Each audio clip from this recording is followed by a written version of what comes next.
Prince মামুনের বিরুদ্ধে লায়লার মামলা খারিজ, সাইবার ট্রাইব্যুনালের আদেশ। স্বাগতম সবাইকে। সামাজিক যোগাযোগ মাধ্যমের আলোচিত ব্যক্তিত্ব লায়লা আক্তার ফরহাদের দায়ের করা মানহানি ও মিথ্যা তথ্য প্রচারের অভিযোগের মামলাটি খারিজ করে দিয়েছে ঢাকার সাইবার ট্রাইব্যুনাল। মামলার নথি, অভিযোগের বিবরণ এবং উপস্থাপিত তথ্য প্রমাণ প্রাথমিকভাবে পর্যালোচনা শেষে অভিযোগের পক্ষ থেকে পর্যাপ্ত আইনি ভিত্তি না পাওয়ায় আদালত এ আদেশ দেন।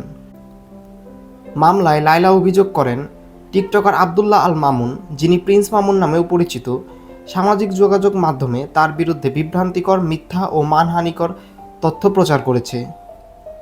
এসব বক্তব্যের কারণে তার ব্যক্তিগত সম্মান, সামাজিক অবস্থান ও পেশাগত সুনাম ক্ষুণ্ণ হয়েছে বলেও অভিযোগ করেছে তারা। তবে ট্রাইব্যুনাল মনে করেন, উপস্থাপিত অভিযোগ ও নথিপত্রের ভিত্তিতে মামলাটি বিচারিক কার্যক্রমে নেওয়ার মতো যথেষ্ট আইনগত উপাদান পাওয়া যায়নি, ফলে অভিযোগটি খারিজ করে দেওয়া হয়েছে।